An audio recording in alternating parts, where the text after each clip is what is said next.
So now all our guests are here. I can start the session. Thank you very much for being here today. We are going to be discussing the road ahead for offshore wind to achieve 5 gigawatt by 2035, which is our goal. It's our national plan in Turkey. And also maybe briefly apologize for the delay in the program. Actually, we planned to start this session at 4 initially, but due to the unforeseen circumstances, we cannot control. All our sessions in their red and orange halls have been shifted, and that's why we are starting a bit of delay.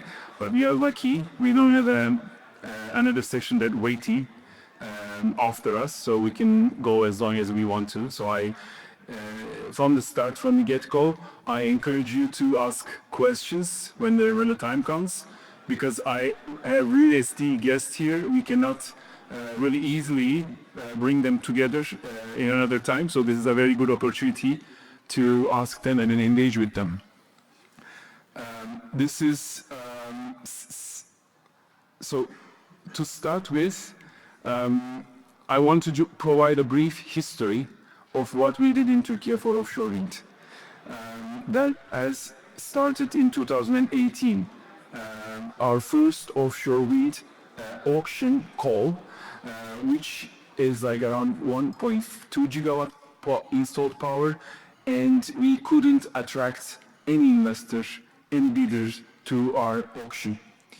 And we learned a lesson there because the reason was that we did not have enough data from site. It's neither wind data nor geotechnical data. We didn't have nothing in those zones we've defined. That's why we couldn't realize the tender and then award the capacities. And then the Ministry of Energy has started looking for resources to start the measurement campaign, which is much more expensive than developing an onshore wind project. So when we go to 2023, the momentum for offshore has returned. The ministry announced 4 development zones: Bandırma, Gelibolu, Karabiga, and Bozcaada. 3 of them are in the Marmara Sea, and 1 of them actually is in the AGC. And the same year, Turkey signed a strategic cooperation agreement, which is, we call it intergovernmental agreement, IGAs, with both Saudi Arabia and United Arab Emirates. And actually, I think this year or the previous year, we signed another one with China, which also has an intention to attract investment for offshore wind as well, which is a very important moment for the offshore wind's history in Turkey. In 2024, TÜREP also started spending efforts on promoting offshore wind in Turkey, the Turkish Women Association, and I am the vice chairman responsible for offshore wind, as you can see here on the screen. And we have created a master plan for offshore wind development, giving the ministry a structured framework for choosing sites strategically. And this work actually showed us that maybe we should focus on the agency to develop our first project, which is in line with the findings that we've seen in the report issued by World Bank, in the past by the Danish Energy Agency as well. In 2025, this year, TÜREP presented a new tender mechanism to speed up site exploration and reduce project risk. And then last year, Turkey's first offshore wind measurement campaign has started in Çandarlı as part of a scientific project. This is not a bankable measurement campaign, but it's a scientific project. But in 2024, actually, the ministry was commissioned a consortium to conduct the first measurement campaign in the Marmara Sea region, which is going to be bankable, and the whole project is facilitated by World Bank. And hopefully by next year we will have bankable data for our first 1 gigawatt project in the Marmara Sea. So if you've checked the program before, You might have seen Sebahattin Yunus, who is the deputy manager of at the Ministry of Energy, but he couldn't participate due to the problem with the flights between Ankara and Izmir. We couldn't find a suitable flight for him. That's why he asked me to send his greetings and apologies for the crowd and best wishes. Saying that, I want to introduce briefly my esteemed guests. Yiğit Güven, he's Deputy General Manager at Sanko Energy. Yiğit brings both Turkish and international experience in offshore wind, having led offshore wind at Shell before joining Sanko, one of Turkey's most active energy ministers. Ellen Lee, Senior Energy Analyst, Specialist, World Bank. Ellen works globally on offshore wind markets, supporting developments and building frameworks that attract private capital, including a recent offshore wind roadmap for Turkey. Han Yin, General Manager, Gold in Denmark R&D Center.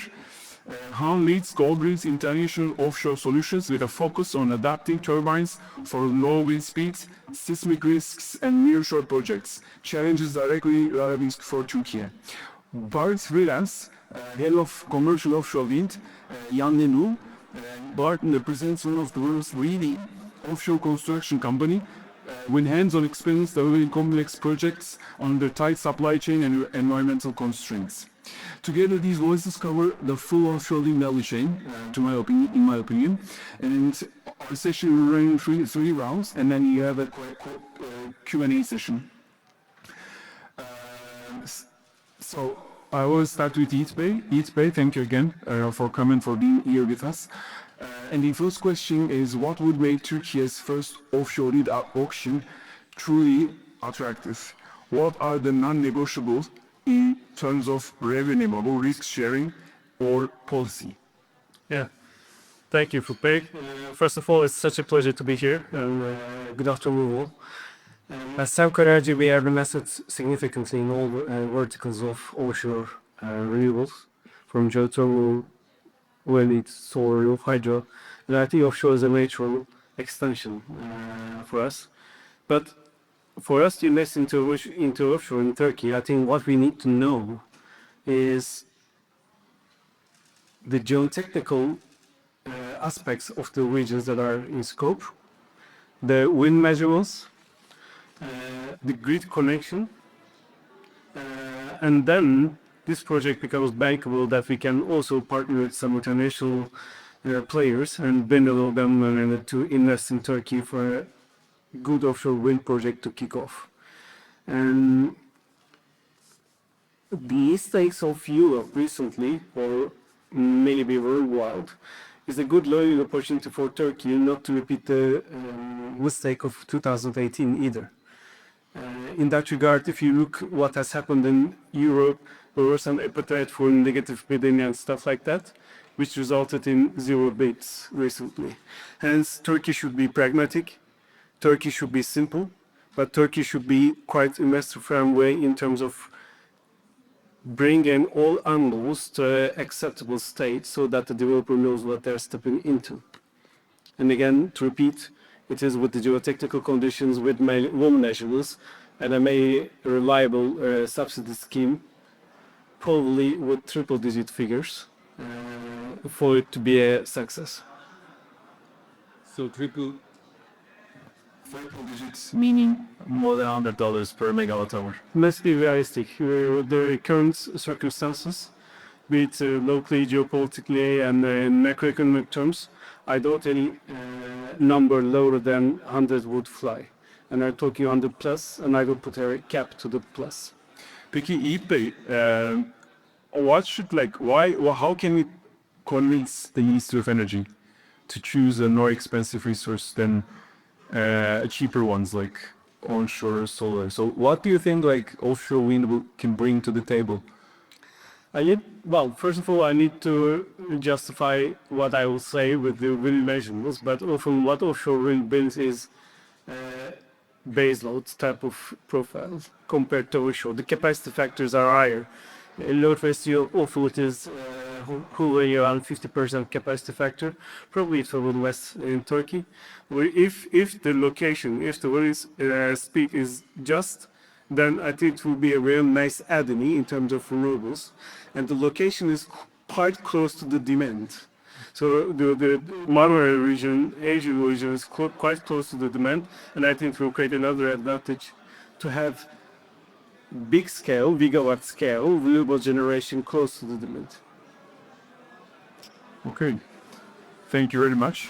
My second question is for Ellen. Ellen, how can the institutions like the World Bank and IFC how de-risk Turkey's first offshore projects and help attract the private capital? Thanks, everybody. So just to introduce myself again and to thank the Windows Association for this amazing event. I'm Alan Lee. I'm based in Ankara with the World Bank, where I manage various projects. I'm not a lead expert, but I'm leading the team, which includes several global experts to support the Turkey Ministry of Energy administer funding from the European Union for site survey preparation in the Marmara Sea. I'm happy to talk about that more as well. But sharing some lessons from our global experience, the World Bank has been financing an onshore wind for a long time. We're doing upstream support for offshore wind to try to bring in private sector investments in various markets.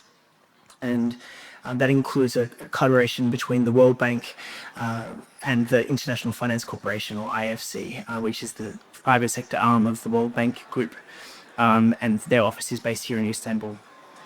I think the key point is around risk, as Ibe mentioned, that lenders will apply a risk premium based on project and market risks for the market. And the first responsibility is for the Turkish government to help reduce those risks, such as they're doing already in terms of setting the overall targets, doing the upstream work, as we're doing in Marmara Sea.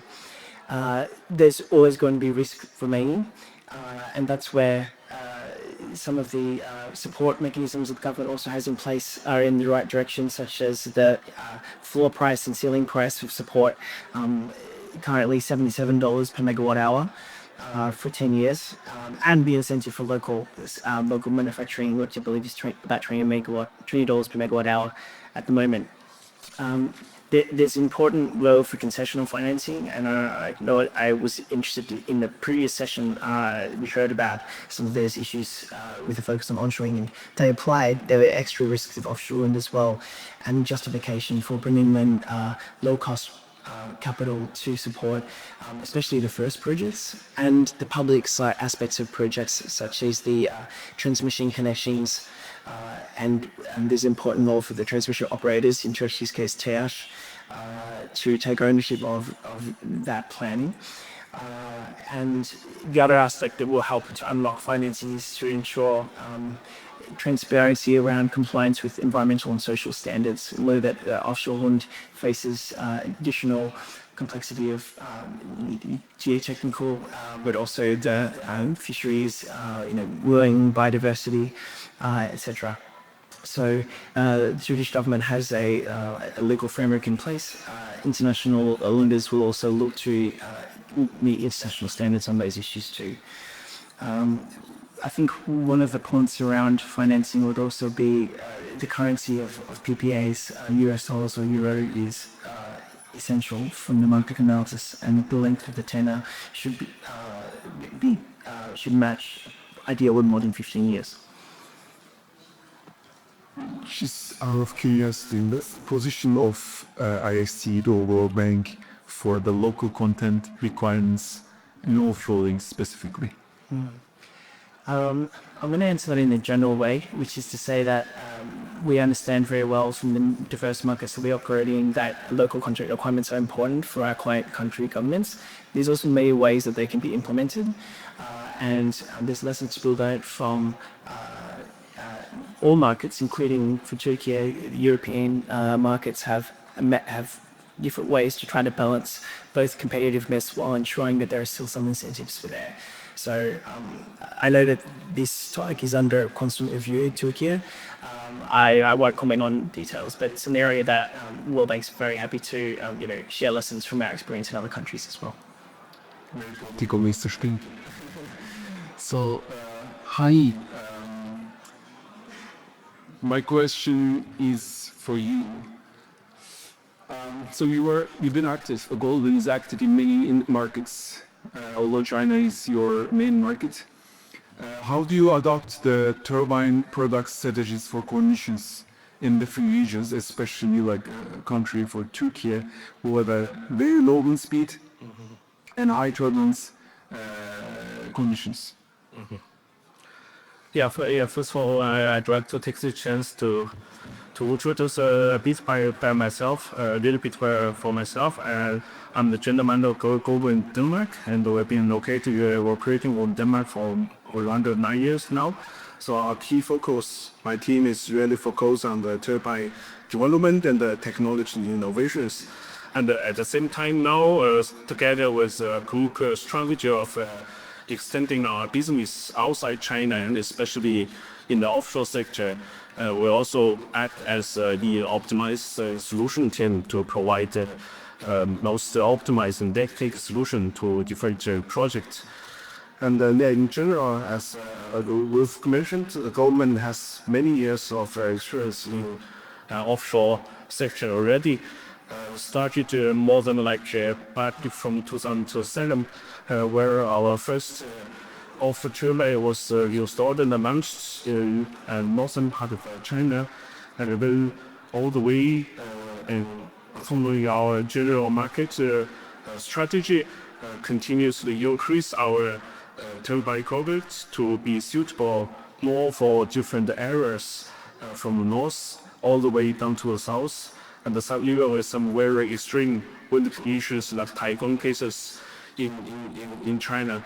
And at the moment, We are also tailoring our product to be best suitable for the market outside China. so in general, our current strategy is we want to leverage the operation and the design experience that can be fully validated in China, and by collecting all the different needs what comes from the other area. For example, if we take Turkey as example, we all know it's Project with lower wind speed, high turbulence, and also considering the seismic load. so that for our product strategy, we will have our baseline design. And all those design principles, design tools, and also all the testing and the validation process Are all well established and validated through the massive implementation in China. And now we only need to consider what are the additional add-on or extra requirements. So for us, we can only just need to make incremental changes by account for those different goods and requirements, and the tools and all the design process, the whole validation approaches in principle inherited for both the Chinese and the international market. So that means we only add on extra needs that would be really necessary for different markets, but the technology itself and all the design principles basically are fully matured and So dated as well.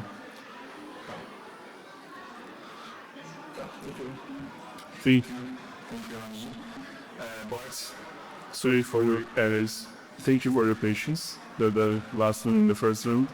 I will try to mix a bit in the later rounds.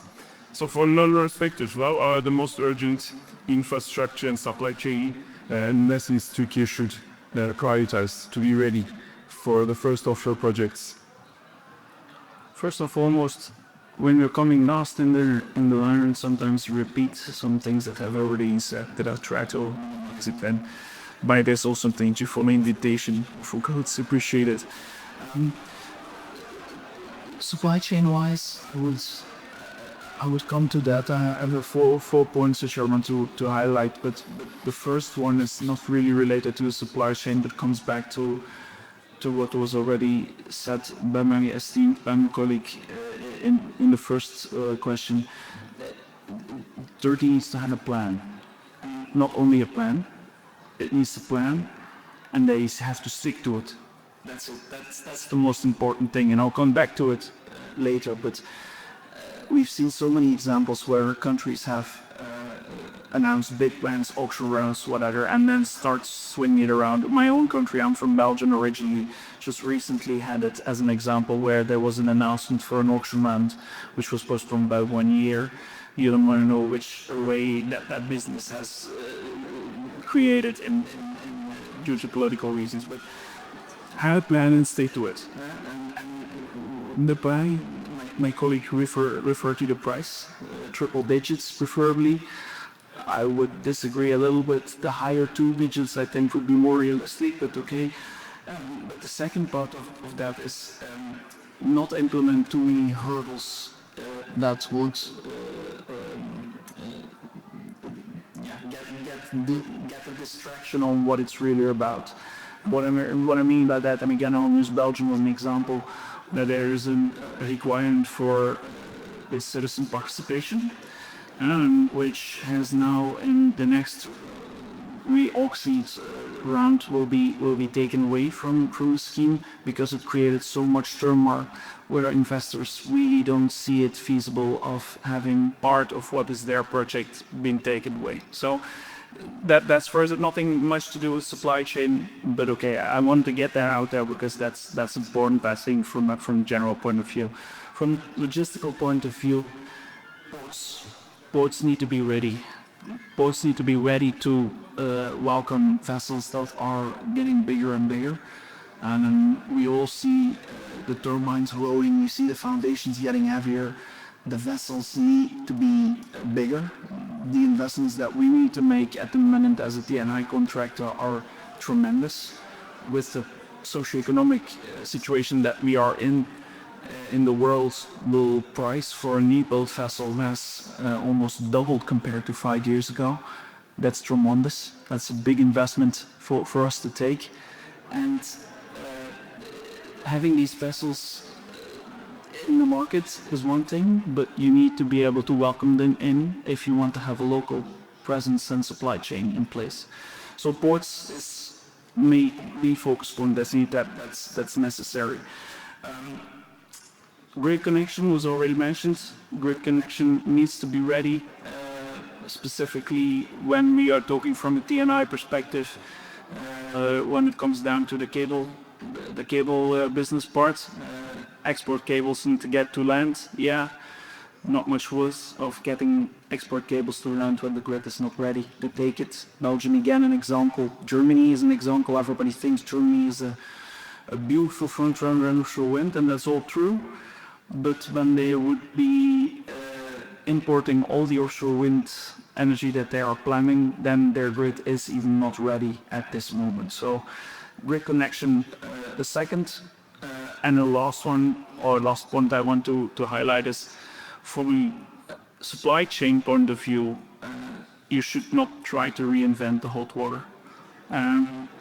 I can understand that it will be an opportunity for a lot of Turkish companies to get involved, but when you're talking about the first steps in offshore wind, please make sure that you allow or even consider experienced partners that know what they're doing, both from the development point of view, but also from the supply chain point of view, and which are mostly internationally willing to work together and share experience. And on that point, Turkey can learn. Turkey can optimize its own supply chain to where it wants to be, but do not try to do that from day one, and give the first projects the chance to do it with experienced supply chain participants. Thank you. Yes, of course. Yes, well, look, on supply chain, so I think this is a very important topic, especially, I mean, Turkey has a few different markets, right, in terms of wind speed, and our project that I mentioned, the Ministry of Energy at the moment is focused on Marmara Sea, which has by global standards, relatively lower wind speeds, still technically viable, and the precise resource still to be confirmed, but between 7 and 8 meters per second is what the starting point of the speed is. And it's important to note the developments in global supply chain for low wind speed areas as well. So, for example, I was just reading about developments in Korea that are producing 10 megawatt turbines that are specifically designed for low wind speed areas. They're relevant for Marmara Sea, alongside, I think China's the only other producer of this type of turbine. And so it's from that new markets as well. I think Turkey is well positioned to be a partner, both for Europe and for Asia in that respect. Thank you for the vision. So now I'm gonna, maybe Evan, since you already took the mic, I can continue with you.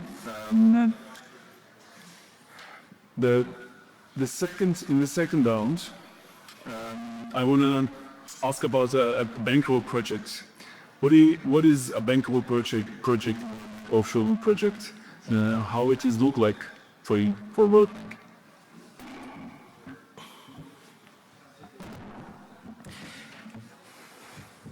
Trying to think of a way to add to what's already been said. I think the risk allocation is critical, and I think it's important not to apply a one approach. If you look at experience in Philippines and Colombia that are undergoing auctions at the moment, it's taken them years of negotiation between the government and industry for that particular market on what are the key risks and how they can be allocated.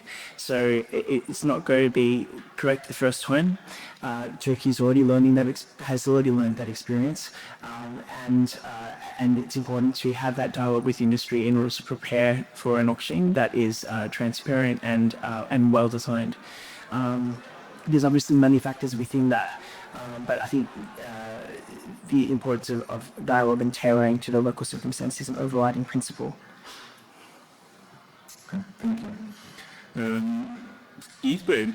So we also did a lot of projects, try to design wind farms, offshore wind farms, new shore farms in Turkey as the Turkish Wind Association. And one of the key questions in our mind was, should we go big or small?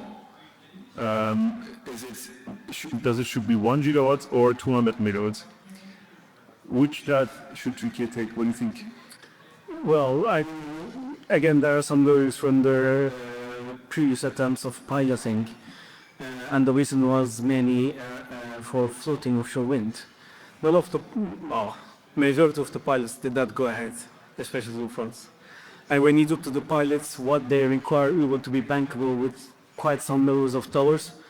I think one of the floating wind pilot project was cancelled, even if the case that it was €250 per megawatt hour subsidy. It didn't fly. And in fixed bottom offshore wind, there is nothing to buy. This is a proven technology. It is mature. So I think Turkey should consider going. Well, I can't call 1 gigawatt big. There were bigger projects, but I think the sweet spot of the tender size is 1 gigawatt. Anything smaller is not economically beneficial to try. I mean, the same vessel will be coming from Rotterdam. The same, martial hours will be set up for the same project. And hence, if you do it properly and do it for 1 gigawatt. But often, one thing is forgetful. In the past, the size of the tender was kind of an attraction. I remember in Nikkei tenders like 4.2 gigawatt. People were super excited about that.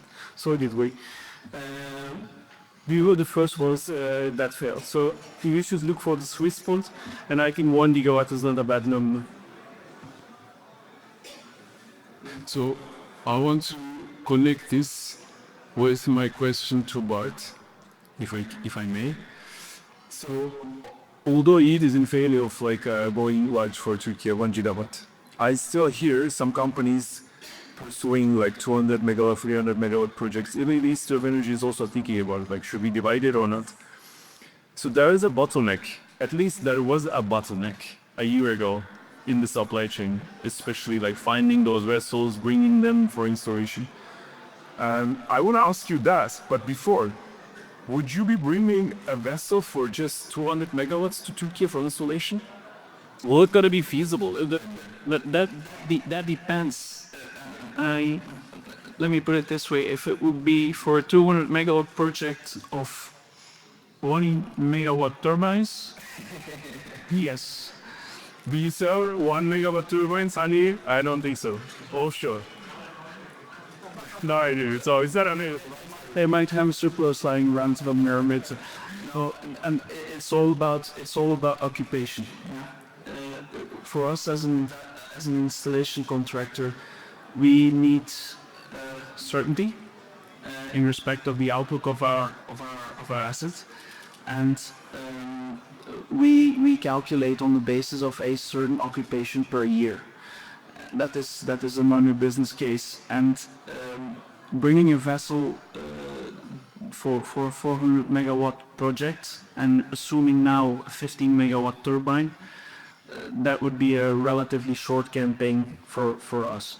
Now, to counter that a little bit, Turkey is not that far away. If you would ask me the same question for a project in the Philippines, I don't know where my fleet is, probably that would be even less attractive. Turkey, we will probably consider it, and prices would be slightly higher, but it won't be shoulder. So I'm therefore looking at it wouldn't be the end of the world for that to look at. But I completely agree with you in the sense that the sweet spot is there. You have something between 400 and 2 gigawatts where there is a sweet spot, not only for installation contractor, but also for the rest of the supply chain, which cannot be forgotten. I can imagine that on one side of the supply chain, there will be troubles for smaller projects. On the other hand, if you look at foundation manufacturers, if your project is smaller, they might be able to fit it in somewhere. It's a bit give and take. So I agree with the sweet spot, but from an installation contractor point of view, there are some challenges, but only those. For the rest, I think Turkey is relatively okay for an installation contractor to look at. There are some challenges near shore.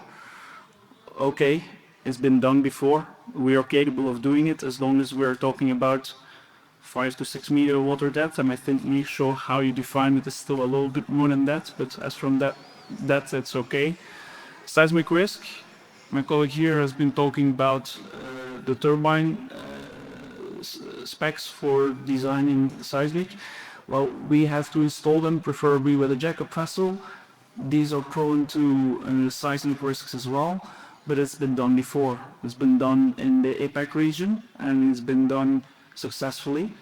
However, we come back to one of the critical points in this whole discussion, and that is we need data. We need the data, and it doesn't need to be just data for data. It needs to be correct data. It needs to be big data, and it needs to be as deep as possible. And yes, that is an expensive exercise. We know, but we've seen in the past that investing in sufficient site data in an early stage, even if it costs more, pays itself back in multiples afterwards.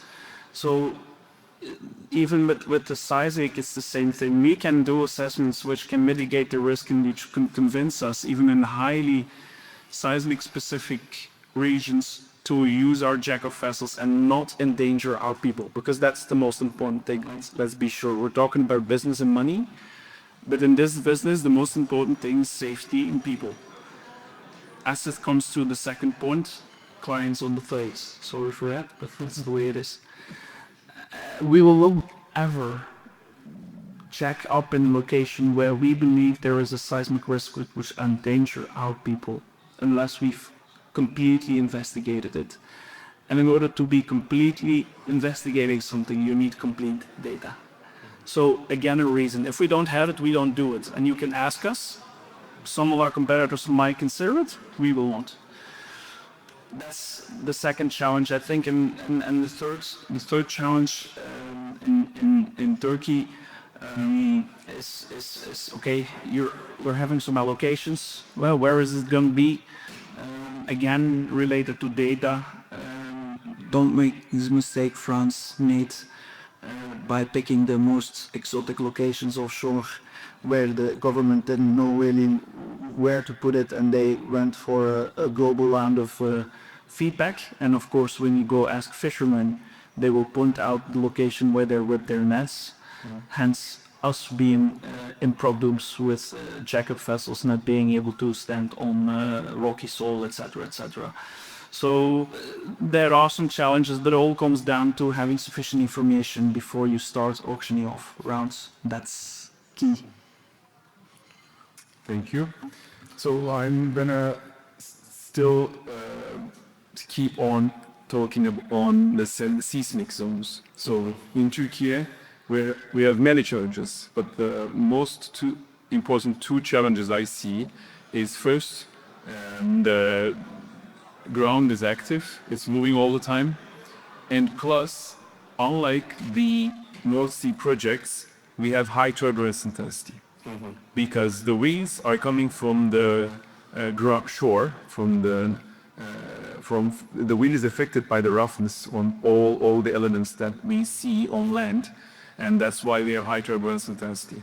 How can a Turkish investor be assured that golden turbines will endure 25 years of operation under these conditions? Yeah, so that's a very, very good point, and I also want to continue a bit with what Bart mentioned about seismic data, because as a turbine OEM, obviously we want to deliver the most reliable and suitable product for a particular type of market and meet the technical requirements. So from the design perspective, of course, we can do lots of modeling, do lots of calculations, low fidelity, high fidelity, and also validating and testing the damping of the blades and make sure our model as much close to the simulation as possible to fully, not only just to strengthen the confidence, but also to fully understand what kind of turbine adjustments that could potentially bring. But there is also one key point is also about data. Because especially for the seismic load analysis, we can follow the DNA best practice. We're also very actively join some GIT together with universities and research institute to find out what would be the best way of modeling the whole system and whether different type of theory can be applied. And at the end of the day, the most important part is the input of the whole matrix, how accurate those stiffness are on the gear, from the gear assessment. We would really need those as much as possible, as accurate as possible. Otherwise, although we can build up, you can say a very kind of a powerful analysis method, but at the end of the day, if the inputs are somehow kind of diverted from the reality, that's potentially also bring the risk that way is out of our analysis and out of our understanding. So I see the data here is really the key word. Yeah. Okay. So you assure us that they will operate 25 years? And to get the answer, I want to. Yeah, if your data is correct, yes. So it's always investors' priority, as I understand.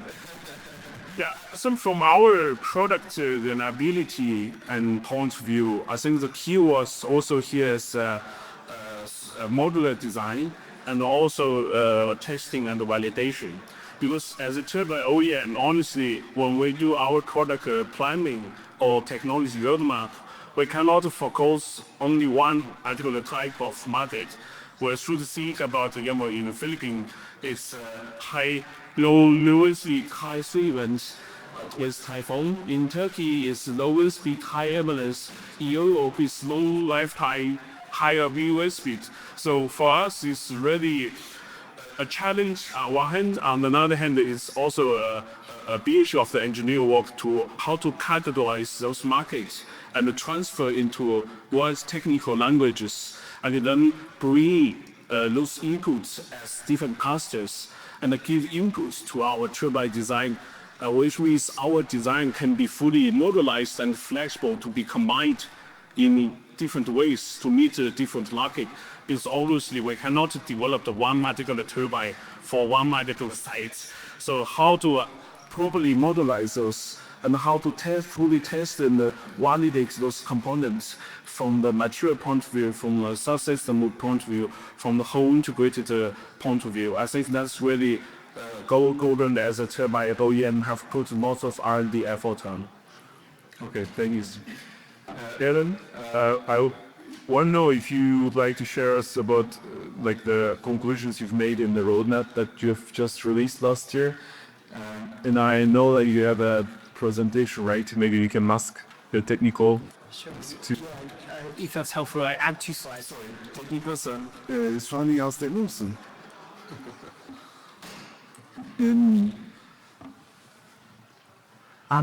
Thanks, Fubei. I have 2 slides, one on the roadmap. Thank you for sharing. There's a controller you can use. Great. So we launched this at UOVA last year, in fact, in Istanbul, and the main content of this took many years to prepare, and it sets out a range of. Please use the QR code to access the report. It's available in Turkish and in English, and the link goes to a cover webpage that has a succinct summary of the key points. But this roadmap covers is part of the series that the World Bank has produced for different countries around the world, in partnership with the local governments, and following the model for this global program, it looks at a whole set of issues, including modeling of scenarios of different growth trajectories. It looks at the state of the market in Turkey in terms of supply chain. It looks at environmental and social issues based on analysis of local data for Turkey, and it sets out implied targets and recommendations for policy reform, legislative work, etc. So it's quite comprehensive. It was developed in consultation with the Turkey government, and one of the outcomes we were pleased to see that occurred around the same time as its development was the Turkey government adopting the 5 gigawatt target for 2035, which it represents the highest growth scenario, roughly speaking, among the different scenarios included in this report. It looked at the 3 different markets you can see here, the Black Sea, Marmara Sea, and Aegean Sea, and they all have different characteristics. So it's also important to recognize the different potential of the highest wind speeds here in the Aegean. But this report also informed the design of the project that I mentioned. If you want to go to the second slide, or do I click this? Yeah, so this is a different QR code for the project website and for the Marmara Sea studies that Uzi and Kia have 3 different zones, Area 1, Area 2, Area 3. And this project is underway with a large group of partners, and you're part of the project team as well, Fubei, through the consortium that's helping.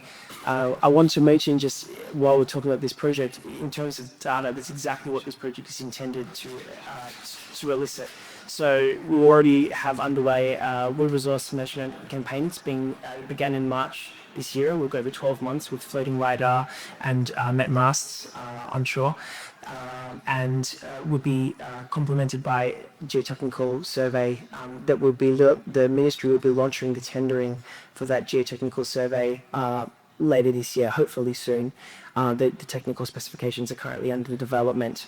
And we're layering that with environmental social constraints analysis, which together the preliminary analysis has already shown a preference for Area 1 and Area 3, as shown in the map here, and this is a space to watch. Thank you. Yes, but can I just comment very quickly on the map and then Marmara Sea, Aegean Sea, Black Sea, where we're talking about huge turbines, 15 megawatt and bigger. Make sure that you pick locations which are accessible to vessels. like ours, because Black Sea, for example, with a vessel like ours, Volterra, and was jack-up installation vessel, and with respect of bridges and clearance, is a no-go. So these are small things which sometimes have a very big impact, specifically when you have bigger vessels. And if you're talking about 15 megawatt turbines, and I think we will be talking 15 by the time that we are executing these projects, and make sure that from a logistical point of view, the vessels are physically capable of accessing the location that is required to be accessed. Okay, thank you. I know Sebastian is not here, but we have his colleagues, experts from Ministry of Energy here. And at some point, I always like to ask them about their opinions regarding environments that's being connected on the members, because they didn't provide us any information from that, any insights. So maybe they would like to have us talk about it. Burak Bey, can we? Would you like to say something about it? Microphone where it is. Let's make an interactive session. Türkçe de olabilir, çeviri var. You have a translator, right? Çalıştı. Öncelikle teşekkür ederim Ufuk Bey. Bildiğiniz üzere o Marmara Denizi'ndeki ölçümlere sonunda başladık. Şu anda bir 4 aylıkları gelmiş durumda. Tabii ki MES sonucu görebilmemiz için 12 aylıkları bakmamız gerekiyor. Hani şu anda bu ölçümlerle ilgili bir şey denesek çok daha doğru olur. Onun yanı sıra bakanlık olarak aslında TÜREP'le de birlikte Ege Denizi'nde özellikle bazı alanları geliştiriyoruz. Onların YK ilan edilme süreçleri devam ediyor şu anda. Zaten sonuca geldiğinde de bakanlık olarak bunları açıklamış olacağız. Teşekkür ederiz. Sağ olun. İyi translation. Yani regional Turkish slopes over IB canals. He looks like trustworthy guy. He's a very trustworthy person. I will talk to him later than translation. Okay. Yes. So for this measuring campaign you have underway, as I mentioned, you're using floating LiDAR and met masts. One of the takeaways from last year's conference that I attended was the evolution in measuring technologies as well. So I just want to mention that because I think that's an interesting aspect to look at in the industry. For example, dual scanning LiDARs. So as Turkey plans its next campaigns, for agency or other regions, I think it's important to look at all possible measuring techniques because that can also reduce the costs and allow you to have more equipment, more data at a better value for money. I definitely agree with you. Like the technology is changing rapidly, and new products are becoming industry standards, and those skin LiDARs are one of them. And like at least in Chandala region, it was a scientific project, but the measurements was done with a single long-range LiDAR, the dual scanning LiDAR. But we started also using it in Turkey, and that project was funded by the Ministry of Industry and Technology. I think I have two more questions. The first one will be for Yiğit Bey again. Yiğit Bey, so I just wonder, for a 1 gigawatt project, do you think a Turkish investor can take that, or do you need a foreign partner who can bring the capital? Well, your 1 gigawatt project is give or take $3 billion, right? So I don't think in its current circumstances one single company can digest it. It requires a total joint venture, preferably with an international partner. I think it has been mentioned not to even over and over again. There are international players who has experience how to develop a project, and I would recommend a Turkish player, even if they could afford it, to bring along an international player who has seen this movie before and make some capabilities that Turkish developers do not necessarily yet have in offshore wind. So A, I don't think it is easy to bite. B, regardless, there are merits to bring an experienced partner along with you in Turkey to develop such a project. Thank you. And my last question is for money. We've heard about it, so we don't have a lot of high wind speed zones in offshore. Even if you go to Asian Sea, it's still not going to be 10 meters per second. What we are hoping is 9. So we need low LCOEs. So we need devices, technologies that can reduce the capex and opex, or even maybe increase the energy generation for loading speeds. Do you have any needs for involving the mics? Help us. Yeah, actually, our MIT will carry out some preliminary economic analysis by assuming that some of the turbine solutions from Goldwind could be used. I think maybe it's better to show you the presentation. But the room is. I have some note, and can you pass the controller? Thank you. Yeah, I will just jump through those stuff which I more or less mentioned just now about our product and the testing and experience being logistic, translation, OEM, etc. But I think to your particular question is more about this one. Again, what kind of products we should plan for different markets? And the markets definitely depends on the wind speeds. That's definitely a key factor. So I have to say at this stage, we are still a bit lack of detailed knowledge about the Turkish industry, especially about the BOP part and the cable part. But at least only from the experience of designing product and running product in China, I took some 8.5 meters wind speeds as a rough input, and then take of course, make lots of assumptions based on the Chinese scenario. So as you can see, at the end, under this condition, we still found was increasing of power waking.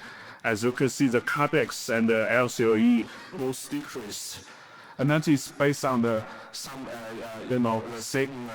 kind of rotor parameter. I only vary a power rating to check what's sensitive. And on the right hand side, you can see the trains, how the LCOE and the IRR goes as a function of turbine or the operational wind farm operational lifetime. So we can see a combined average growth rate actually for the LCOE continuous decrease from 0.2 to sorry, I can't see the number very clearly, but you can see the combined reduction of around 0.04% per year. And actually, those numbers are based on the raw electricity price in China around 5 cents US, I think, like if I convert it. Can you translate these to US dollars for us? Yeah, next time I make sure. Right now, for example, what does 0.37 stands for in US dollars? I think it's 720. Yes, somebody around 70. So I'm the Bill is $1. yes. So divide these numbers by 7. So basically those numbers need to be divided by 7. Okay, good. So if we look at again, I have to say lots of those numbers are based on lots of Chinese market inputs.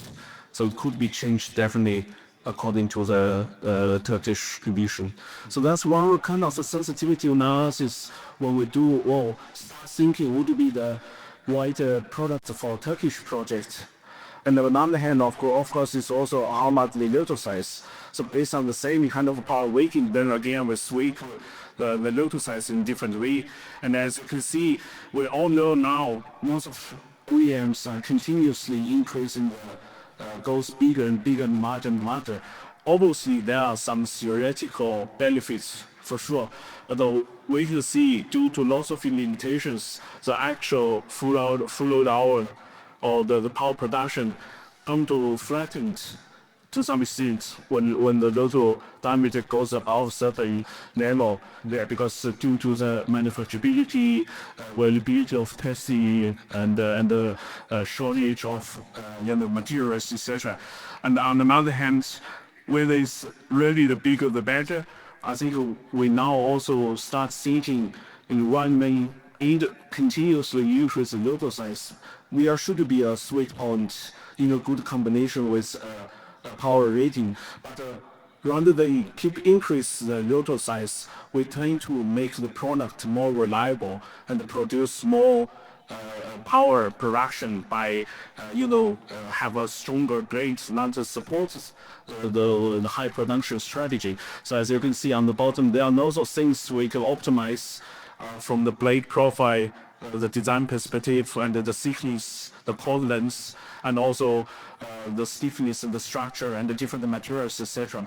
So rather than just treat the nodal diameter as one single unit of optimization parameter, we now also think about from all perspective and then combine all those things together to find which is really the design mode to make the best sense. And then the last one here, actually, again, I have to admit, we're still a new entrance to offshore market in Turkey. We have little knowledge, but again, trying to make some assumptions based on the ideas we got from China and from other international area. So here you can see for a potential 1 gigawatt project in Turkey, I think considering wind speed around 8.5 and the water depth of around 50 meters. So we made some assumption on the foundation and the tower design, rough design as well. So you can see, for example, one of our latest platform, which we call it HV20, which has a local diameter of 252 and has a flexible power rating of from and 10, we call it 10 mount S. So here for this example project, we can choose either a bit higher power rating and or a bit lower, and considering the wind speed and also assuming the electricity price of 0.12 US dollar per kilowatt hour. I don't know how accurate or close to the reality, and doing a comparison at least, as you can see, for higher power rating we have less units. Although from the wind farm point of view, the power production full load hour is reduced a bit, but then considering the reduction of the turbine units and also all the engineering costs, and combined with the electricity price, we would still think 60 megawatt could be a suitable one. But in other scenario, in some other project, other area, we also found, for example, the mean speed is very low, so the electricity price is high. So this could also change the trends. So what we really want to say here is we have our baseline product development, but for different markets, how to provide the best, the most best optimized and the most suitable solution. I think that's comes with lots of analysis, and I do believe this also needs lots of collaborations and inputs and knowledge from the whole industry.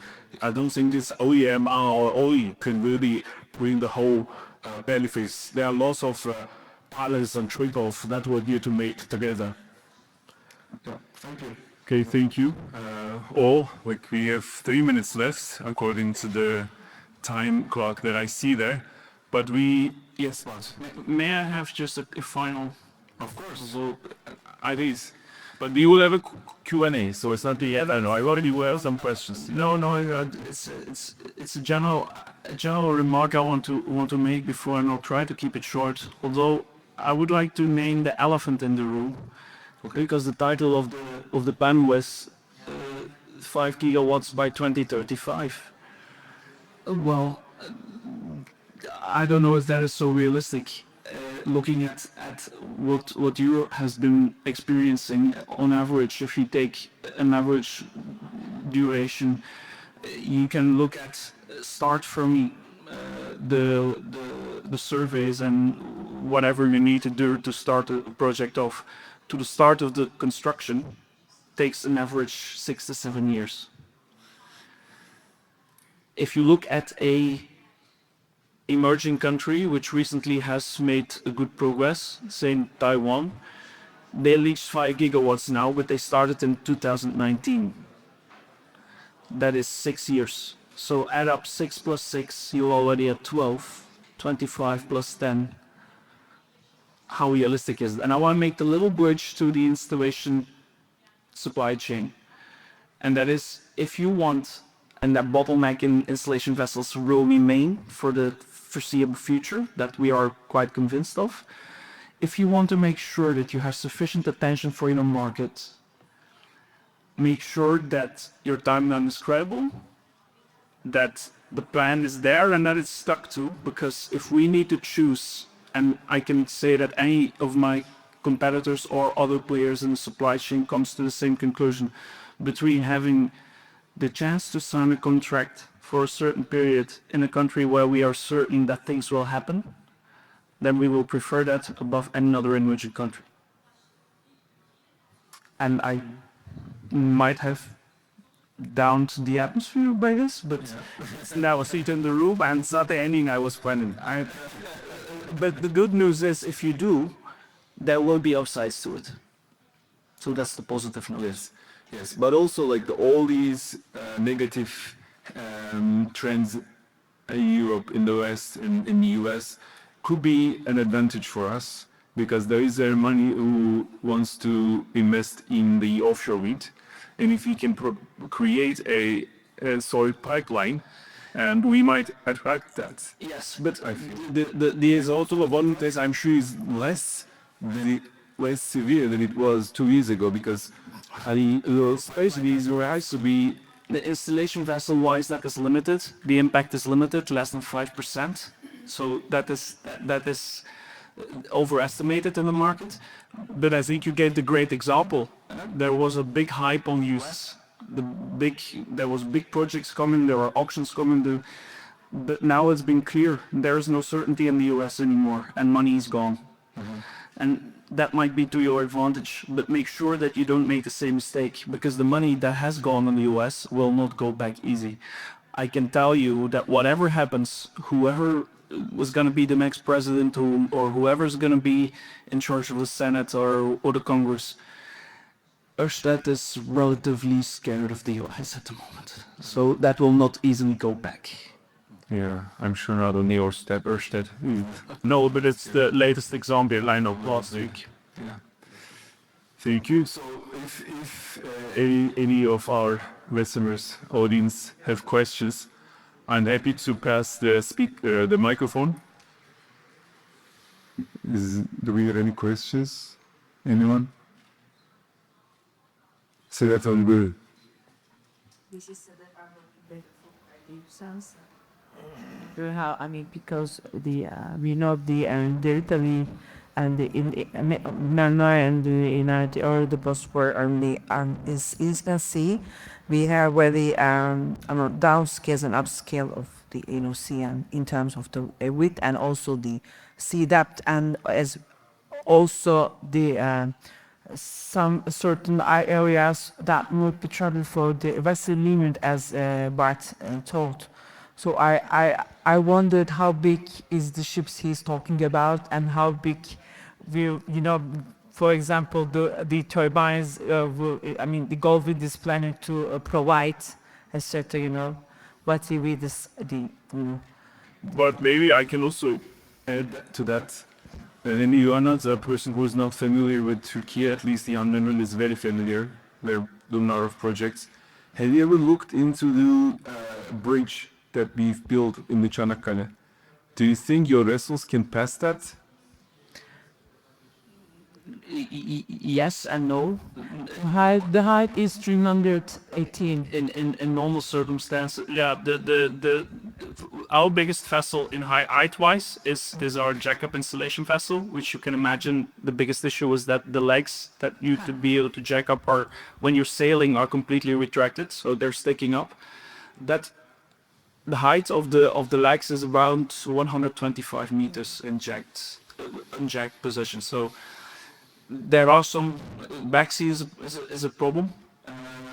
There are ways of getting around that, but they are not easy. You can start looking at solutions where you would jack So that might be the case maybe, and then in the long term that you or companies like will come and make like a Sunday house or partnership into the on land in Turkey, because you have big cargoes and also our and the ship industry is quite developed. So maybe that might be an option to more design or make special buses for Turkey.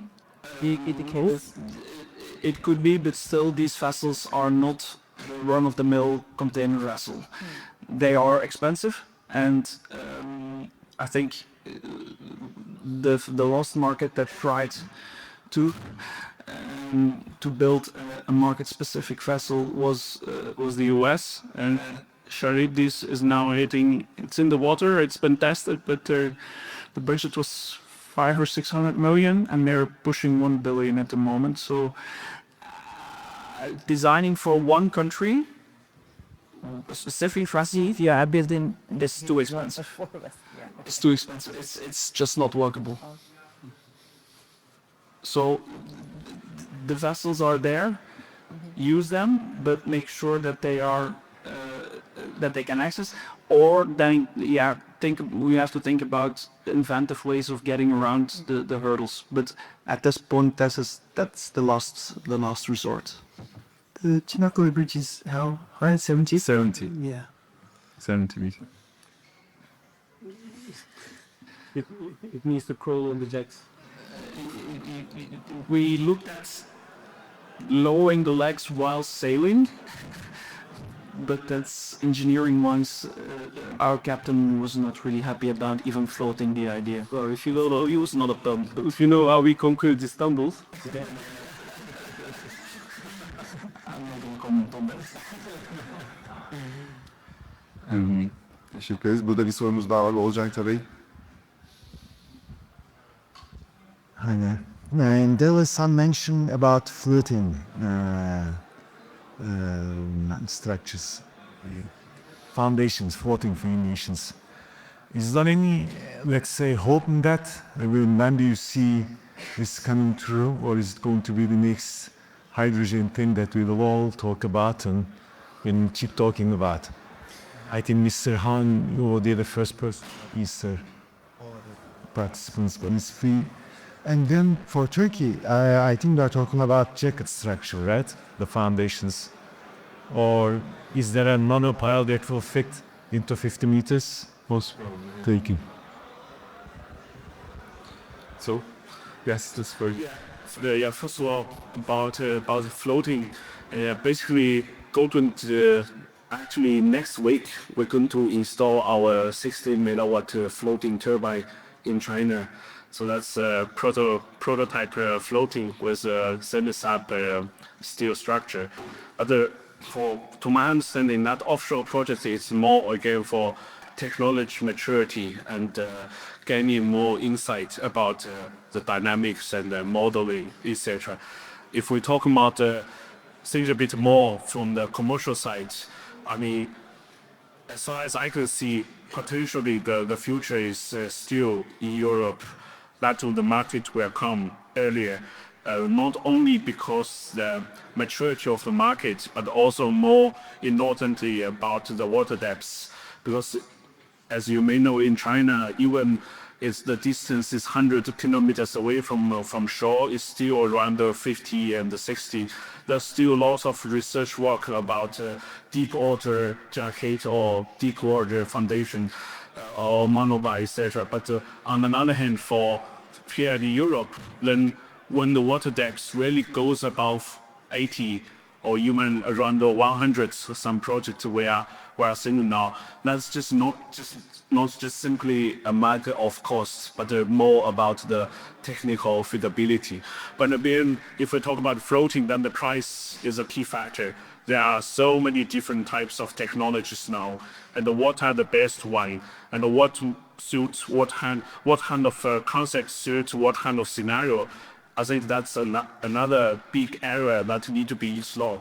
But from Goldwind as a turbine OEM, what we are now trying to do now is by collaborating with some advanced or matured floating technology, especially those in Europe, to allow us, even at this stage, to have a better understanding how the European floating market and more importantly the technical requirements are, how our turbine need to be adapted or changed in order to fit the needs.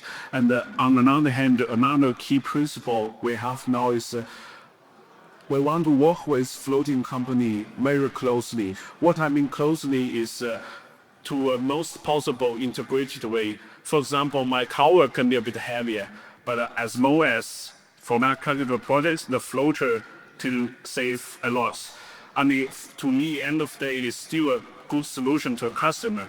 But then, rather than just define a very clear criteria and say, here you go, this is turbine. We don't care how you design the rest of the structure. I think in that way, it's actually really hard to bring the cost down, especially considering the strong interaction with turbine and the floating foundation now. And lots of technologies, control systems, optimized design can be optimized from both sides. I think that's the pathway to bring down the cost. Yeah, on the foundation example, you will never bring down the cost with 180 different foundation designs floating around. It needs to be standardized, and as long as that's not going to happen, it's not going to go off the ground. That's one. Second of all, and that's a question I've been asking for years, I've never gotten an answer, but there needs to be a solid solution for O&M. Disconnecting them and floating them back in is not going to be it. I can guarantee you, from cost point of view, everybody says, oh, we'll disconnect them. It's not just disconnecting them like a socket and your mixer. It's completely different ball game. Not even thinking about having the room when you're building and has to service these things. When you float them back in, you meet docks, they are not there. So as long as there's no sufficient O&M solution, and when I'm saying O&M, I don't mean the touch of paint and the rotor. I need major component exchange, blades and cells. That as long as there's no solution for that, it's not going to happen. When you ask me that it will remain or become the new hydrogen story, I don't believe that either. I think it will come, but it needs time, and not 5 years like everybody's thinking now. I'm thinking more 15. But that's my personal opinion, and I'm not speaking in the company's name at the moment. Okay, we can take one last question, Marie, before we close, because we've already exceeded 10 minutes. Boris?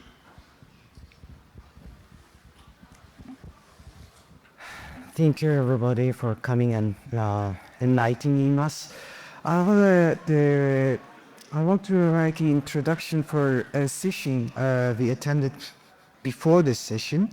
It was there were people, instructors from İzmir Institute of Technology, and they introduced the product Photoya. Since this was connected to that topic, I wanted to introduce and ask a question about it. Though at the fifth stage, I guess, and they presented their users, it looks very promising. I wanted to ask Rui, if you would probably, in future, consider investing in floating construction mechanism or your systems. Understanding that, or have you heard Floatoria, or what are you at this stage when you construct offshore wind farms? Do you have your own systems, or are you collaborating with other producers? Did you already show the design? That's the question. Yeah, basically, the prototype, the first one I mentioned, actually go to act as a turbine OEM. So we still work with EPCI company and also the floating tech designer to do the engineering part, to provide technical support. But in the future, I see it could be a possibility gradually by gaining more experience. We would start bring more floating as a whole system, as part of the whole system, and then doing the full kind of marine, including the marine operation as well. But that's really kind of a step by step strategy we need to achieve, along with our continuous experience gaining from the operation of our turbine. But yeah, I think it's a possible way in the future. Goldwind, we could not only act as a turbine OEM, but more like a full integrated solution provider. Thank you. Okay, thank you very much. I especially want to thank our audience for staying with us until 6 p.m. I hope you will have a nice view on our beautiful city, Israel. Once again, I want to welcome you. So we will continue with our panels tomorrow. And tomorrow as well, we will have our opening ceremony for the Turkish Wind Energy Congress. Today we had the opening ceremony for the Turkish Azerbaijan Energy Forum. And tomorrow you will have two sessions in all rooms, in all halls as well. So please check our website, turek.org.tr, for the updated program. And we hope to see you again tomorrow. Thank you again for coming.